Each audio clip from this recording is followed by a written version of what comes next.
Hello friends, welcome back to my channel. ಎಲ್ಲರೂ ಹೇಗಿದ್ದೀರಾ? I hope ಎಲ್ಲರೂ ಚೆನ್ನಾಗಿದ್ದೀರಾ ಅಂತ ಅನ್ಕೊಳ್ತೀನಿ. ಹಾಗೆ ಇವತ್ತಿನ ಬ್ಲಾಗ್ನ ಶುರು ಮಾಡ್ತಾ ಇದ್ದೀನಿ.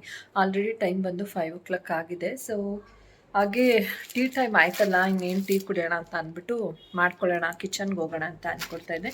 ಜೊತೆಗೆ ಏನಾದರೂ ಸ್ನ್ಯಾಕ್ಸ್ ಏನಾದರೂ ಮಾಡ್ಕೊಳ್ಳೋಣ, ಈರುಳ್ಳಿ ಬಜ್ಜಿ ಆ ಥರ ಏನಾದರೂ ಹಾಕೊಳ್ಳೋಣ ಅನ್ನೋ ಪ್ಲ್ಯಾನ್ ಕೂಡ ಇದೆ. ಸೊ ಟೀ ಮಾಡೋಣ ಅಂತ ಎದ್ದೋಗ್ಬೇಕಷ್ಟರಲ್ಲಿ ನನಗೆ ಮೀಶೋಯಿಂದ ಕಾಲ್ ಬಂತು. ಡೆಲಿವರಿಯವರು ಕಾಲ್ ಮಾಡಿದರು. ಏನಂತೇಳಿ, ನಿಮ್ಮದು ಪಾರ್ಸೆಲ್ ಬಂದಿದೆ, ಕಲೆಕ್ಟ್ ಮಾಡ್ಕೊಳ್ಳಿ ಅಂತ ಅಂದ್ಬಿಟ್ಟು. ಸೊ ನಾನು ಟೀ ಮಾಡೋಕ್ಕೆ ಹೋಗೋದಕ್ಕಿಂತ ಮುಂಚೆ ಪಾರ್ಸೆಲ್ನ ಕಲೆಕ್ಟ್ ಮಾಡಿಕೊಂಡೆ. ಆ್ಯಕ್ಚುಲಿ ಏನು ಪಾರ್ಸೆಲ್ ಇದು ಅಂತ ಹೇಳಿದ್ರೆ, ನಾನು ಮೀಶೋದಲ್ಲಿ ಒಟ್ಟಿಗೆ ಗಾರ್ಬೇಜ್ ಬ್ಯಾಗ್ಸ್ನ ಬುಕ್ ಮಾಡಿಬಿಡ್ತೀನಿ. ಅಂದರೆ ಸುಮಾರು ಬರುತ್ತೆ, ಒಂದು 130 ಬರುತ್ತೆ ಗಾರ್ಬೇಜ್ ಬ್ಯಾಗ್ಸ್. ಅದೇ ನನಗೆ ಸುಮಾರು ದಿನ ಆಗಿಬಿಡುತ್ತೆ.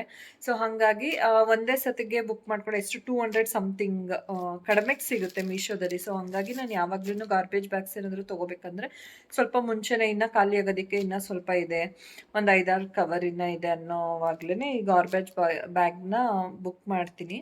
ಸೊ ಇದು ಬಂದು 20x26 ಸೈಜಲ್ಲಿದೆ. ಇನ್ನೊಂದು 19x21 ಸೈಜು. ಈ 2 ಸೈಜ್ದು ಯೂಶ್ವಲಿ ನಾನು ಡಸ್ಟ್ಬಿನ್ ಕವರ್ಗಳನ್ನ ತರಿಸ್ಕೊಳ್ತೀನಿ.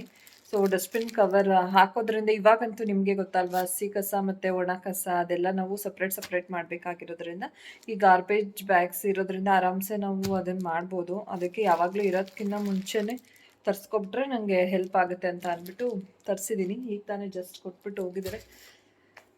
ಇನ್ನೇನು ಟೈಮ್ ಆಯ್ತಲ್ಲ, ಈಗ ಹೋಗ್ಬಿಟ್ಟು ಟೀಗೆ ಮಾಡೋಗ್ಬಿಟ್ಟು, ಜೊತೆಗೆ ನಾನು ಹೇಳಿದಾಗೆ ಈರುಳ್ಳಿ ಬಜ್ಜಿ ಏನಾದರೂ, ಚಿಂಟುನು ಕಾಲೇಜಿಂದ ಬಂದು ಸುಸ್ತಾಗ್ಬಿಟ್ಟಿದ್ದಾಳೆ. ಹಂಗಾಗಿ ಈಗ ಅವಳಿಗೂ ಬಜ್ಜಿ ಏನಾದರೂ ಮಾಡ್ಕೊಡೋಣ ಅಂತ ಇರ್ತಾರೆ. ಇಲ್ಲಾಂದರೆ ಸುಮ್ಮನೆ ಏನಾದರೂ ಕೇಳ್ತಿರ್ತಾಳೆ ಮಮ್ಮಿ. ಅವಳಿಗೂ ಬೇಜಾರಾಗ್ತಿರುತ್ತಲ್ಲ, ಏನಾದರೂ ತಿನ್ನೋದಕ್ಕೆ ಮಾಡು ಮಮ್ಮಿ ಮಾಡು ಅಂತ, ಅದಿದು ಅಂತ ಕೇಳ್ತಾ ಇರ್ತಾಳೆ. ಸೊ ಹಂಗಾಗಿ ಏನಾದರೂ ಮಾಡೋಣ ಅಂತ ಅಂದ್ಕೊಳ್ತಾ ಇದ್ದೀನಿ. ಅದೇ ಈರುಳ್ಳಿ ಬಜ್ಜಿನೇ ಮಾಡೋಣ ಅಂತ. ಈಗ ಹೋಗ್ಬಿಟ್ಟು ಟೀ ಮಾಡಿಬಿಟ್ಟು ಹಾಗೆ ಈರುಳ್ಳಿ ಬಜ್ಜಿ ಎರಡೂ ಮಾಡಿಬಿಟ್ಟು ಅವಳನ್ನು ಎಕ್ಸ್ಟ್ರಾ ಮಾಡ್ತೀನಿ, ಸ್ವಲ್ಪ ರೆಸ್ಟ್ ಮಾಡ್ತೀನಿ ಅಂತ ಮಲ್ಕೊಂಡಿದ್ಲು. ಟಯರ್ಡ್ ಆಗಿರುತ್ತಲ್ಲ, ಬಂದ ತಕ್ಷಣ ರೆಸ್ಟ್ ಮಾಡ್ತಾಳೆ.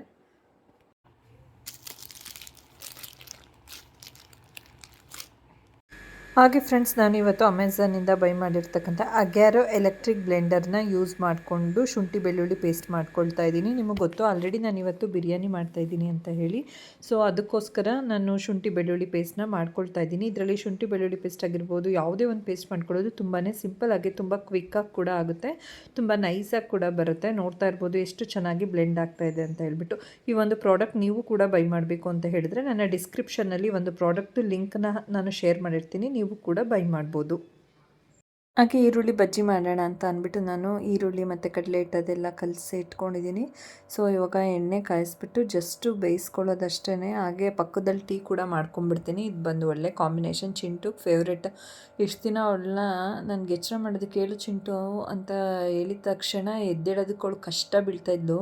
ಇವತ್ತು ನೋಡಿ, ನಾನು ಟೀ ಮತ್ತು ಬಜ್ಜಿ ಎರಡೂ ತೊಗೊಂಡೋಗ್ಬಿಟ್ಟು, ಚಿಂಟು ಎದ್ದೇಳು ಅಂದ ತಕ್ಷಣ ಅಲರ್ಟಾಗಿ ಬಿಸಿ ಬಿಸಿ ಬಜ್ಜಿ ಎಲ್ಲ ತಣ್ಣಗಾಗ್ಬಿಡುತ್ತೆ ಅಂತ ಅಂದ್ಬಿಟ್ಟು ಬರ್ತಾಳೆ. ಅವಳಿಗೆ ಏನೇ ತಿನ್ನಬೇಕು ಅಂತ ಅಂದ್ರೂ ಸ್ವಲ್ಪ ಬಿಸಿ ಬಿಸಿನೇ ಅವಳು ಜಾಸ್ತಿ ಇಷ್ಟಪಡೋದು, ತಣ್ಣಗಿರೋದು ಅಷ್ಟು ಇಷ್ಟಪಡೋಲ್ಲ. ಸೊ ಬಿಸಿ ಬಿಸಿ ಅಂತ ಅಂದ ತಕ್ಷಣ ಇನ್ನೆಲ್ಲಿ ತಣ್ಣಗಿರೋದು ಕೊಟ್ಬಿಡ್ತಾರೆ ಅನ್ನೋ ಭಯಕ್ಕೆ ಎದ್ದು ಬರ್ತಾಳೆ ಇವಾಗ. ಹಾಗೆ ಫ್ರೆಂಡ್ಸ್, ರಾಘವೇಂದ್ರ ಸ್ವಾಮಿದು ಪೂಜೆ ಹೇಗೆ ಮಾಡಿದ್ರಿ ಅಂತೆಲ್ಲ ಕೇಳ್ತಾಯಿದ್ರಿ. ಅದನ್ನು ಕೂಡ ನಾನು ನಿಮ್ಮ ಜೊತೆ ಶೇರ್ ಮಾಡಿದ್ದೆ. ಹಾಗೆ ಸಾಯಿಬಾಬಾದ್ದು ಕೂಡ ನಿಮ್ಮ ಜೊತೆ ಶೇರ್ ಮಾಡ್ಕೊಂಡಿದ್ದೀನಿ. ಏನಕ್ಕಂದರೆ ನವಗುರುವಾರಗಳು ವ್ರತನ ಮಾಡಿದ್ದೆ. ಸೊ ನನಗೆ ಗೊತ್ತಿರಲಿಲ್ಲ, ನನ್ನ ಜೀವನದಲ್ಲಿ ನನಗೂ ಒಂದಿನ ಈ ಥರ ಅನಿಸುತ್ತೆ ಅಂತ ಅಂದ್ಕೊಂಡಿರಲಿಲ್ಲ. ಈ ಥರ ಸಿಚುವೇಶನ್ ನನ್ನ ಜೀವನದಲ್ಲಿ ಬರುತ್ತೆ ಅಂತ ಕನಸಲ್ಲೂ ಯೋಚನೆ ಮಾಡಿರಲಿಲ್ಲ. ಯಾವ ಥರ ಅನ್ನಿಸ್ತಾಯಿತ್ತಂದರೆ, ನನ್ನ ಜೀವನದ ಒಂದು ಹಂತದಲ್ಲಿ ಏನಾಗಿತ್ತು ಮತ್ತು ಆ ಸಮಯದಲ್ಲಿ ಎಂಥ ಸಿಚುವೇಶನ್ ಅಂದರೆ, ನನ್ನ ಮನಸ್ಸು ಹೆಂಗೆ ಅನಿಸೋದು ಅಂತಂದರೆ, ನನಗೆ ಗೊತ್ತಿಲ್ಲ ಯಾಕೆ ಹಂಗೆ ಫೀಲ್, ಎಲ್ಲಿ ಯಾವ ಜಾಗಕ್ಕೆ ಹೋದ್ರೂ ನೆಮ್ಮದಿ ಇಲ್ಲ, ಮತ್ತು ಎಲ್ಲಿಂದನಾದರೂ ರಿಟರ್ನ್ ಬಂದರೆ ಮತ್ತೆ ಅದೇ ಜಾಗಕ್ಕೆ ಹೋಗಬೇಕು ಅನ್ನೋ ಟೆನ್ಷನ್ನು. ಮತ್ತು ಇನ್ನೊಂದು ಏನು ಅನಿಸ್ಬಿಡ್ತಾಯಿತ್ತು ಅಂದರೆ, ಯಪ್ಪ ನನಗೆ ಈ ಸಿಚುವೇಶನ್ನ ಫೇಸ್ ಮಾಡೋಕ್ಕಾಗ್ತಾಯಿಲ್ಲ, ನನಗೆ ಕೂತಿರೋ ಜಾಗದಲ್ಲೇ ನಾನು ಸತ್ತೋಗ್ಬಿಡ್ಬೇಕು, ಹಂಗೆ ಸಾವು ಬಂದುಬಿಡ್ಬೇಕು ಹಂಗೆ ಅಂದ್ಬಿಟ್ಟು ನನಗೆ ಧೈರ್ಯನೂ ಇಲ್ಲ ನಾನೇ ಸಾಯೋದಕ್ಕೆ. ಆಗ ಈ ಥರ ಯೋಚನೆ ಬಂದಿದ್ದಂತೂ ನಿಜ. ಏನಂತ ಅಂದರೆ, ನನಗೆ ಆ ಕೆಲವೊಂದು ಸಿಚುವೇಶನ್ನ ಫೇಸ್ ಮಾಡೋಕ್ಕೆ ಫ್ರಸ್ಟ್ರೇಷನ್ಗೆ ನನಗೆ ಹೆಂಗೆ ಅನ್ನಿಸ್ತಾಯಿತ್ತು ಅಂದರೆ, ದೇವ್ರ ಹತ್ರ ನಾನೇ ಅನ್ಕೋಬಿಡ್ತಾಯಿದ್ದೆ. ಏನಂತ ಹೇಳಿದ್ರೆ, ಕೂತಿರೋ ಜಾಗದಲ್ಲೇ ನಾನು ಈಗಲೇ ಜೀವನೇ ಹೊಂಟೋಗ್ಬಿಡ್ಬೇಕು ದೇವರೇ ಅಂತ ಕೇಳ್ಕೊಂಡಿದ್ದೀನಿ. ಅಂಥ ಸಿಚುವೇಶನ್ನ ಆ ಸಮಯದಲ್ಲಿ ಫೇಸ್ ಮಾಡಿದ್ದೀನಿ. ಆ ಆಗ ಫ್ರೆಂಡ್ಸ್ ಏನಂತೇಳಿ ನಮಗೆ ಸಮಾಧಾನ ಇರಲಿ, ಅಟ್ಲೀಸ್ಟ್ ಒಂದು ಧೈರ್ಯದ ಒಂದು ಮಾತಾಡೋದ್ಕಿಂತ ಇನ್ನೂ ಚುಚ್ಚಿ ನೊಯಿಸೋರೇ ಜಾಸ್ತಿ ಆಗಿರ್ತಾರೆ. ಅಂಥ ಸಿಚುವೇಶನ್ ಎಲ್ಲ ಫೇಸ್ ಮಾಡಿದ್ದೀನಿ. ಒಂದು ಫೈನಾನ್ಷಿಯಲ್ ಕಂಡೀಷನ್ ಅವತ್ತು ನನ್ನ ಜೊತೆಗಿದ್ದಿದ್ದು ಅಂದರೆ ನನ್ನ ಶಿರಡಿ ಸಾಯಿಬಾಬಾ. ಸೊ ಬಾಬಾ ಇರೋದ್ರಿಂದನೇ ನಾನು ಇಲ್ಲಿವರೆಗೂ ಒಂಥರ ಜೀವಂತವಾಗಿದ್ದೀನಿ ಅಂತ ಅನಿಸುತ್ತೆ ನನಗೆ. ಬಾಬಾ ನನ್ನ ಜೀವನದಲ್ಲಿ ಇಲ್ಲ ಅಂದರೆ ನಾನು ಏನಾಗ್ತಾಯಿದ್ನೋ ನನಗೇ ಗೊತ್ತಿಲ್ಲ. ಸೊ ಬಾಬಾ ಅವತ್ತು ನನ್ನ ಕೈ ಹಿಡಿದವರು ಇವಾಗಲೂ ಕೈ ಹಿಡಿದು ನಡೆಸ್ತಿದ್ದಾರೆ. ಬಾಬನ್ಗೆ ಅದನ್ನೇ ಕೇಳ್ಕೊತಿರ್ತೀನಿ, ಯಾವಾಗಲೂ ನಿಮ್ಮ ಭಕ್ತಳಾಗಿರಬೇಕು ಸಾಯಿಬಾಬಾ ಹಾಗೆ ರಾಘವೇಂದ್ರ ಸ್ವಾಮಿ, ನಿಮ್ಮ ಸೇವೆ ಮಾಡೋ ಥರನೇ ಕೊಡಪ್ಪ ನನಗೆ ಬುದ್ಧಿನ ಯಾವತ್ತೂ ಅಂತ ಕೇಳ್ಕೊತಾ ಇರ್ತೀನಿ. ಸೊ ಇವತ್ತು ಏನೋ ಒಂದು ಅಂದರೆ ಎಲ್ಲ ಪ್ರಾಬ್ಲಮ್ಗಳನ್ನೂ ಫೇಸ್ ಮಾಡಿ ಇವತ್ತು ನಾವು ಗಟ್ಟಿಯಾಗಿ ನಿಂತಿರ್ಬೋದು. ಬಟ್ ಆ ಗಟ್ಟಿಯಾಗಿ ನಿಂತ್ಕೊಳ್ಳೋದಕ್ಕೆ ಕಾರಣ ನಿಜವಾಗ್ಲೂ ನನ್ನ ಜೀವನದಲ್ಲಿ ಆ ಸಿಚುವೇಷನಲ್ಲಿ ತುಂಬ ಪೂಜೆ ಮಾಡ್ತಾಯಿದ್ದೆ ಶಿರಡಿ ಸಾಯಿಬಾಬನ್ನ. ನನ್ನದು ಕಾನ್ಸಂಟ್ರೇಷನ್ನು ಆವಾಗ ದುಃಖದಲ್ಲಿ ಬರೀ ಮುಳುಗೋಗಿರೋದ್ಕಿಂತ ಯಾರ ಜೊತೆ ಸೇರೋದಕ್ಕೂ ಇಷ್ಟ ಆಗ್ತಾ ಇರಲಿಲ್ಲ. ಒಬ್ಬೊಬ್ಬಳೇ ಇರ್ತಿದ್ದೆ, ಒಬ್ಬೊಬ್ಬಳೇ ಯೋಚನೆ ಮಾಡ್ತಿದ್ದೆ, ಹಿಂಗಾಯ್ತಲ್ಲ ಅಂತ. ಬಟ್ ನೋಡಿ, ಬಾಬಾ ಹೇಳ್ತಾರೆ, ನನ್ನ ಭಕ್ತರನ್ನ ನಾನು ಆಯ್ಕೆ ಮಾಡ್ಕೊಳ್ಳೋದಷ್ಟೇ, ಅವರು ನನ್ನನ್ನು ಆಯ್ಕೆ ಮಾಡ್ಕೊಳ್ಳೋದಲ್ಲ ನನ್ನ ಭಕ್ತರಾಗೋಕ್ಕೆ. ನನ್ನ ಭಕ್ತರನ್ನ ಗುಬ್ಬಿ ಮರಿಗೆ ಕಾಳು ಹಾಕಿ ಹೆಂಗೆ ಎಳ್ಕೊತೀನೋ ಆ ಥರ ನಾನು ನನ್ನ ಕಡೆ ಎಳ್ಕೊಳ್ತೀನಿ ಅಂತ ಸಾಯಿಬಾಬಾ ಹೇಳ್ತಾರೆ. ಸೊ ಆ ಒಂದು ಸಿಚುವೇಶನ್ ಬಂದಿದ್ದಕ್ಕೆ ನಾನು ಸಾಯಿಬಾಬನ ನಿಜವಾಗ್ಲೂ ಆ ಸಮಯದಲ್ಲಿ ಅಷ್ಟು ಪೂಜೆ ಪುನಸ್ಕಾರ ಎಲ್ಲ ಮಾಡ್ತಾಯಿದ್ದೆ. ಸೊ ಹಂಗೆ ಜೀವನದಲ್ಲಿ ಸುಮಾರು ಬದಲಾವಣೆ ಆಯಿತು. ಇಷ್ಟೆಲ್ಲ ಬಾಬಾ ನಮ್ಮ ಜೀವನದಲ್ಲಿ ಬದಲಾವಣೆನ ತಂದಿದ್ದಾರೆ. ಸೊ ಹಂಗಾಗಿ ಆ ರಥದ ಬಗ್ಗೆನೂ ನಿಮಗೆ ತಿಳಿಸಿದ್ದೀನಿ. ಹಾಗೆ ನಾನು ಸೀರಿಯಲ್ ಕೂಡ ನೋಡ್ತಾ ಕೂತಿದ್ದೆ, ಆಮೇಲೆ ಅಡುಗೆ ಮಾಡ್ಕೊಂಡ್ರಾಯ್ತು ಅಂತ. ಅಷ್ಟರಲ್ಲಿ ರಕ್ಷಿತಾ ಮತ್ತು ಶಿವು ಬಂದರು. ರಕ್ಷಿತಾ ಬರ್ತಾ ಕರ್ಜಿಕಾಯಿ ತೊಗೊಂಡು ಬಂದಿದ್ಲು. ರಕ್ಷಿತನ್ಗೆ ಇವತ್ತು ಖುಷಿ ಅಮ್ಮ ಬಂದಿರೋದಕ್ಕೆ. ಖುಷಿ. ಈಗ ಫೀಲೇ ಬೇರೆ. ಅವಾಗ ಅಲ್ಲೇ ಇರೋದಕ್ಕೆ, ಈಗ ನಿನ್ ಮನೆಗೆ ಅವ್ರು ಬರೋದಕ್ಕೂ ಫೀಲೇ ಬೇರೆ. ಹೌದು. ಏನ್ ಮಾಡಿದೆ ಅಮ್ಮನ್ಗೆ ಚಿಕನ್ ಸಾಂಬಾರ್. ನಿಮ್ ಕೈ ಹೋಗಿ ತಗೊಂಡ್ಬಂದು ನಾನೇ ಮಾಡ್ದೆ. ಅದು ಫೋನ್ ಮಾಡ್ದೆ ಸುಮ್ನೆ ನಾರ್ಮಲ್ ಆಗಿ ಬೆಳಿಗ್ಗೆ ಮಾಡ್ತೀನಲ್ಲ ಅವಾಗ ಅವ್ರು ಹೇಳೇ ಇರ್ಲಿಲ್ಲ, ಏನೋ ಮಾಡ್ತಾ ಇದ್ರು ಅನ್ಸುತ್ತೆ. ಬರ್ತೀನಿ ಅಂತಿದ್ದಲ್ಲ, ಬಂದೆ. ನಾನೇ ಹೋಗೋಣ ಅನ್ಕೊಂಡ್ ಪ್ಲಾನ್ ಮಾಡ್ಕೊಂಡಿದ್ದೆ. ಆಮೇಲೆ ಯಾವ್ದೋ ಒಂದ್ ಹುಡ್ಗಿ ಮದ್ವೆ ಆಗ್ತದೆ, ಸೊಪ್ಪು ಹಾಕ್ತಾರಂತೆ, ಅದಕ್ಕೆ ಸೂತ್ಕೆ ಬರುತ್ತಲ್ಲ, ಸುಮ್ನೆ ಏನಿಗೆ ಬರ್ತೀಯಾ ಅಂತ ಅಂದ್ರು. ಅದಕ್ಕೆ ನಾನೇ ಬರ್ತೀನಿ ಅಂತಂದ್ರು. ಒಂದ್ 10:30 ಹಂಗಂದ್ರು ಇವ್ರು ಹೊಟ್ಟೋಗ್ಬಿಟ್ಟಿದ್ರು. ಅವಾಗ ನಾನೇ ಅಲ್ಲೇ ಚಿಕನ್ ಅಂಗಡಿ ಇದೆಯಲ್ಲ ಬಂದೆ, ನೋಡು ಹೆಂಗೆ ರಕ್ಷಿತಾ. ಹಾಗೆ ರಕ್ಷಿತಾ ಶಿವು ಇಬ್ಬರು ಸರ್ಪ್ರೈಸಾಗಿ ಬಂದು ಕರ್ಜಿಕಾಯಿನ ಕೊಟ್ಬಿಟ್ಟು ಅವ್ರು ಕೂಡ ಹೊರಡ್ತಾ ಇದ್ದಾರೆ. ಸೊ ಅವ್ರಿಗೆ ರೇಗಿಸ್ತಾ ಇದೆ, ನೀವು ಬೆಳೆದ ಮೇಲೆ ನಮ್ಮನ್ನು ಮರ್ತ್ಬಿಟ್ಟು ಬೇಡಿಕೊಂಡ್ರಪ್ಪ ನಮ್ಮಂಥವ್ರನ್ನ ಅಂತ ಅಂದ್ಬಿಟ್ಟು ತಮಾಷೆ ಮಾಡ್ತಾಯಿದ್ದೆ. ಸೊ ಅವರು ಹಂಗಾಗುತ್ತಾ ಅಕ್ಕ ಅಂತ ಅಂದ್ಬಿಟ್ಟು ಅಂತಾಯಿದ್ರು.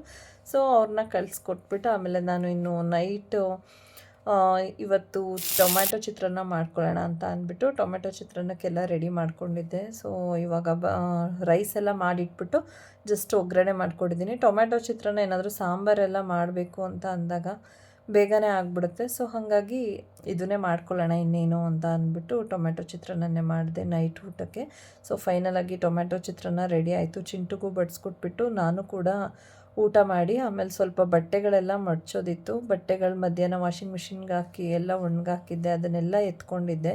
ಸೊ ಇವಾಗಂತೂ ಬಟ್ಟೆಗಳು ಬೇಗ ಒಣಗೋಗ್ಬಿಡುತ್ತೆ, ಅದೇ ಒಂದು ಖುಷಿ. ಏನಂದರೆ ಮಳೆಗಾಲ ಚಳಿಗಾಲದ ಥರ ಅಲ್ಲ, ಹಾಕಿದ್ದು ಒಂದು 2 ಅವರ್ಗೆಲ್ಲ ಚೆನ್ನಾಗಿ ಒಣಗಿರುತ್ತೆ. ಸ್ವಲ್ಪ ಬೇಗನೆ ಎತ್ಕೊಬಿಡ್ಬೇಕಿಲ್ಲ, ಬಟ್ಟೆಗಳೆಲ್ಲ ಕಲರ್ ಶೇಡ್ ಆಗಿಬಿಡುತ್ತೆ ಅಂತ ಅಂದ್ಬಿಟ್ಟು. ಸೊ ಇವಾಗ ಬಟ್ಟೆಗಳನ್ನೆಲ್ಲ ಎತ್ಕೊಬಂದು ಸೋಫಾ ಮೇಲೆ ಹಾಕಿದ್ದೆ. ಆಮೇಲೆ ಫ್ರೀ ಆದಾಗ ಕುತ್ಕೊಂಡು ಬಟ್ಟೆಗಳೆಲ್ಲ ಮಡ್ಚ್ಕೊಳ್ಳೋಣ ಅಂತ. ಸೊ ಊಟ ಎಲ್ಲ ಆದಮೇಲೆ ಇನ್ನೇನು ಕೆಲಸ, ಚಿಂಟು ಏನೋ ವರ್ಕ್ ಮಾಡ್ತಾಯಿದ್ಲು, ನನಗೆ ವರ್ಕ್ ಇದೆ ನಾಳೆ ಕಾಲೇಜಲ್ಲಿ, ಏನೋ ಕೆಲಸ ಇದೆ ಮಮ್ಮಿ, ಅದೆಲ್ಲ ಮಾಡ್ಕೋಬೇಕು, ಪ್ರೆಸೆಂಟೇಷನ್ ಮಾಡೋದಿದೆ ಏನೋ ಅಂತ ಹೇಳ್ತಾಯಿದ್ಲವಳು. ಸೊ ಆಯಿತು, ನಿನ್ನ ಪಾಡೋದು ನೀನು ಮಾಡ್ಕೊ ಅಂತ ಹೇಳಿಬಿಟ್ಟು ನಾನು ಸೀರಿಯಲ್ ನೋಡ್ತಾಯಿದ್ದೆ. ಸೊ ಸೀರಿಯಲ್ ನೋಡ್ತಾ ನಾನು ಬಟ್ಟೆಗಳೆಲ್ಲ ಮಡ್ಚ್ಕೊಬಿಡೋಣ, ಹಾಗೆ ಏನಾದರೂ ನಾಳೆದು ಕೆಲಸಗಳಿದ್ರೆ ಕೆಲವೊಂದನ್ನು ಮುಗಿಸ್ಕೊಬಿಡೋಣ ಅಂತ ಪ್ಲ್ಯಾನ್ ಮಾಡ್ತಾಯಿದ್ದೆ. ಹಾಗೆ ನಾಳೆ ಬೇರೆ ಗುರುವಾರ ಇರೋದ್ರಿಂದ ಆದಷ್ಟು ನಾವು ವಾರದ ದಿನ ಹಿಂದಿನ ದಿನ ಸ್ವಲ್ಪ ಕೆಲಸಗಳು ಮಾಡಿಕೊಂಡ್ರೆ ಸರಿ ಹೋಗುತ್ತೆ. ಇಲ್ಲ ಅಂತ ಅಂದರೆ ಅವತ್ತಿನ ದಿನ ಅಂತ ಅಂದರೆ ಜಾಸ್ತಿ ಕೆಲಸನೇ ಹಿಡಿದ್ಬಿಡುತ್ತೆ. ಬಟ್ ಇವತ್ತೆಲ್ಲ ಸ್ವಲ್ಪ ಅಡುಗೆ ಮನೆ ಸ್ವಲ್ಪ ಕ್ಲೀನ್ ಮಾಡ್ಕೊಳ್ಳೋದಿತ್ತು, ಹಂಗಾಗಿ ಒಂದು ಅರ್ಧ ಕ್ಲೀನ್ ಮಾಡ್ಕೊಂಡಿದ್ದೀನಿ. ಇನ್ನೂ ಸ್ವಲ್ಪ ಕ್ಲೀನ್ ಮಾಡೋದು ಬ್ಯಾಲೆನ್ಸ್ ಇದೆ, ಅದನ್ನೆಲ್ಲ ನಾಳೆ ಅದು ಮಾಡ್ಕೊಳ್ಳೋಣ. ಹಾಗೆ ಜೊತೆಗೆ ವಾರನೂ ಇದೆ ಅಲ್ವಾ, ಸೊ ಮಾಡ್ಕೊಂಡ್ರೆ ಆಯಿತು ಅಂತ ಅಂದ್ಕೊಂಡಿದ್ದೀನಿ. ಹಾಗೆ ತುಂಬ ದಿನ ಆಗೋಯ್ತು ನನಗೂ ಸಾಯಿಬಾಬಾ ದೇವಸ್ಥಾನಕ್ಕೆ ಹೋಗೋದಕ್ಕೆ ಆಗೇ ಇರಲಿಲ್ಲ. ಲಾಸ್ಟ್ ವೀಕು ನಾನು ರಾಘವೇಂದ್ರ ಸ್ವಾಮಿ ದೇವಸ್ಥಾನಕ್ಕೆ ಹೋಗಿದ್ದೆ. ಸೊ ಅಂದರೆ ರಾಯರದು ಹುಟ್ಟಿದ ಹಬ್ಬ ಇತ್ತಲ್ವ, ಅವತ್ತು ಹೋಗಿದ್ದು ರಾಘವೇಂದ್ರ ಸ್ವಾಮಿ ಮಠಕ್ಕೆ. ಇಲ್ಲಿ ದೇವಸ್ಥಾನಕ್ಕೆ ಹೋಗೋಕ್ಕಾಗಿರಲಿಲ್ಲ. ನಾಳೆ ಹಸ್ಬೆಂಡ್ಗೆ ಹೇಳ್ಬೇಕು ದೇವಸ್ಥಾನಕ್ಕೆ ಹೋಗೋಣ ಸಾಯಿಬಾಬಾ ದೇವಸ್ಥಾನಕ್ಕೆ ಅಂತ ಅಂದ್ಕೊಳ್ತಾ ಇದ್ದೀನಿ. ನೋಡೋಣ ಏನಾಗುತ್ತೆ ಅಂತ. ಕೆಲವೊಂದು ಸತ ಹಂಗೆ ಅಂದ್ಕೊಂಡು ಹೋಗೋದಕ್ಕೆ ಆಗೋದಿಲ್ಲ. ಅದು ಹೇಳ್ಬಿಟ್ಟಿದ್ದಾರೆ, ಬಾಬಾ ಕರೆಸ್ಕೊಂಡ್ರಷ್ಟೇ ನಾವು ಹೋಗೋದಕ್ಕಾಗೋದು, ದೇವಸ್ಥಾನದಕ್ಕೆ ಕಾಲಿಡೋದಕ್ಕಾಗೋದು, ಅಥವಾ ಶಿರ್ಡಿಗೆ ಹೋಗೋದಕ್ಕೆ ಆದ್ರೂ ಅಷ್ಟೇ. ನಾವೇನು ಡಿಸೈಡ್ ಮಾಡೋದಕ್ಕಾಗೋದಿಲ್ಲ. ಬಾಬಾನೇ ಡಿಸೈಡ್ ಮಾಡಿ ನಮ್ಮನ್ನು ಕರೆಸ್ಕೋಬೇಕು ಅಂತ. ಶಿರ್ಡಿಗೆ ಹೋಗಬೇಕು ಅಂತ ಹೇಳಿ ಹರಕೆ ಮಾಡ್ಕೊಂಡಿದ್ದು 5ನೇ ವರ್ಷಕ್ಕೆ ನಾನು ಹೋಗೋದಕ್ಕಾಗಿದ್ದು. ಅಲ್ಲಿವರೆಗೂ ಹೋಗೋಕ್ಕಾಗಿರಲಿಲ್ಲ ಫ್ರೆಂಡ್ಸ್. ಹಾಗೆ ಈ ಒಂದು ವ್ಲಾಗ್ನ ನಾನು ಇಲ್ಲಿಗೆ ಎಂಡ್ ಮಾಡ್ತಾಯಿದ್ದೀನಿ. ಇವತ್ತಿನ ವಿಡಿಯೋ ನಿಮಗೆ ಸ್ವಲ್ಪನಾದರೂ ಇಷ್ಟ ಆಗಿದ್ದರೆ ಹಾಗೆ ಲೈಕ್ ಮಾಡೋದನ್ನು ಮರಿಬೇಡಿ, ಶೇರ್ ಮಾಡೋದನ್ನು ಮರಿಬೇಡಿ, ಹಾಗೆ ಕಮೆಂಟ್ ಮಾಡೋದನ್ನು ಕೂಡ ಮರಿಬೇಡಿ. ಸಾಯಿಬಾಬಾದು ಪೂಜೆ ನಾನು ಆಲ್ರೆಡಿ ನಿಮಗೆ ತಿಳಿಸಿದ್ದೀನಿ. ಲಾಸ್ಟ್ ಸುಮಾರು ಹಳೆ ವೀಡಿಯೋಸಲ್ಲೆಲ್ಲ ನೋಡ್ಬೋದು. ಮತ್ತೆ ನೆಕ್ಸ್ಟ್ ವ್ಲಾಗಲ್ಲಿ ಸಿಗೋಣ. Thank you.